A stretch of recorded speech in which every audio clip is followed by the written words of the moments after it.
कांग्रेस में सब कुछ ठीक नहीं चल रहा। पार्टी लगातार घिरती जा रही है। राहुल गांधी पार्टी को संभाल ही नहीं पा रहे।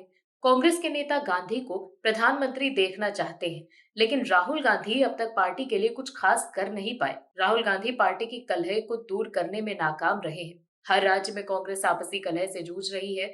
वहीं जो नेता पार्टी और गांधी परिवार के प्रति वफादार हैं, वो हर मुद्दे पर पार्टी की फजीहत करवा देते हैं। पार्टी और गांधी परिवार के प्रति अपनी भक्ति साबित करने के चक्कर में वो ऐसे ऐसे बयान देते रहते हैं जिससे पार्टी बैकफुट पर आ जाती है। पहलगाम मुद्दे पर भी कांग्रेस के कई नेता मोदी सरकार को घेरने के चक्कर में कांग्रेस की काफी किरकिरी करवा चुके हैं। कांग्रेस के नेताओं को पाकिस्तान के नेता शेयर कर भारत को निशाने पर ले रहे हैं।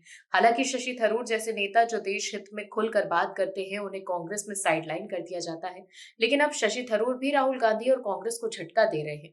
राहुल गांधी सियासी तौर पर पीएम मोदी के कट्टर विरोधी माने जाते हैं, लेकिन शशि थरूर इन दिनों राहुल गांधी से ज्यादा पीएम मोदी के मुरीद हैं। थरूर पढ़े लिखे राजनेता हैं और वो जानते हैं कि देश के लिए मोदी बेहतर काम कर रहे हैं। कैसे थरूर कांग्रेस और राहुल गांधी की चिंता बढ़ा रहे हैं, बताते हैं आपको इस रिपोर्ट में। दरअसल यूक्रेन से लेकर पहलगाम तक शशि थरूर के बयान और बीजेपी नेताओं के साथ सामने आ रही उनकी तस्वीरों से कांग्रेस नेतृत्व के लिए ये सब मुसीबत बना है। पहलगाम आतंकवादी हमला और जाति जनगणना पर बीजेपी के दाव में उलझी कांग्रेस के लिए थरूर का ताजा एक्शन और प्रधानमंत्री मोदी का बयान नई चुनौती है।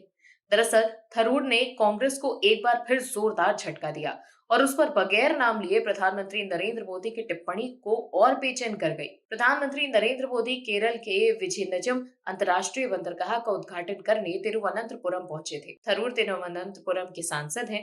तिरुवनंतपुरम के सांसद होने के चलते थरूर की कार्यक्रम में शिरकत तो शिष्टाचार का हिस्सा है, लेकिन कांग्रेस नेता का 4 कदम आगे बढ़कर प्रधानमंत्री मोदी का स्वागत करना और मंच पर हाथ मिलाना कांग्रेस के लिए खटकने वाली बात है। थरूर की बीजेपी से नजदीकियां काफी दिनों से महसूस की जा रही हैं। कभी उनकी बीजेपी नेताओं के साथ तस्वीर सामने आती है, तो कभी वो केंद्र की बीजेपी सरकार की नीतियों की तारीफ कर बैठते हैं और कई बार तो उनकी मौजूदगी गांधी परिवार को नागवार ही गुजरती है।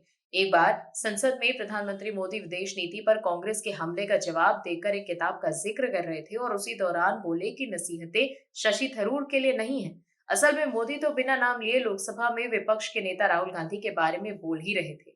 और अब जबकि प्रधानमंत्री नरेंद्र मोदी ने एक साथ इंडिया ब्लॉक और कांग्रेस नेतृत्व को निशाने पर लेते हुए टिप्पणी की, बुरा तो बहुत लगा होगा। थरूर ने सोशल साइट एक्स पर लिखा था कि दिल्ली एयरपोर्ट पर देर होने के बावजूद वे समय पर तिरुवनंतपुरम पहुंच गए और अपने संसदीय क्षेत्र में प्रधानमंत्री नरेंद्र मोदी का स्वागत किया। पीएम मोदी के साथ की तस्वीरें शेयर करते हुए कांग्रेस सांसद ने लिखा, मैं विजिजनम पोर्ट के उद्घाटन का इंतजार कर रहा हूँ। मुझे इस प्रोजेक्ट के शुरुआती दौर से ही जुड़ने पर गर्व है। दर्शकों, कांग्रेस के भीतर आग लगाने के लिए तो शशि थरूर का इतना करना ही काफी था, लेकिन पीएम मोदी ने मंच से टिप्पणी करके आग में हवा डाल दी। केरल के मुख्यमंत्री पी विजयन और शशि थरूर की तरफ खास इशारा करते हुए पीएम मोदी ने कहा कि हमारे मुख्यमंत्री जी से भी मैं कहना चाहूंगा कि आप तो इंडिया अलायंस के बहुत बड़े मजबूत पिलर हैं। यहाँ शशि थरूर भी बैठे हैं और आज का ये इवेंट कई लोगों की नींदें हराम कर देगा। पीएम मोदी ने किसी का नाम तो नहीं लिया, लेकिन उनका इशारा राहुल गांधी की तरफ ही था। वहीं शशि थरूर का ताजा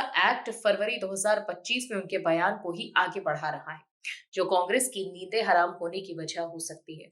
तब शशि थरूर ने कहा था कि मैं कांग्रेस में हूँ, लेकिन अगर पार्टी को मेरी जरूरत नहीं है तो मेरे पास भी विकल्प मौजूद है।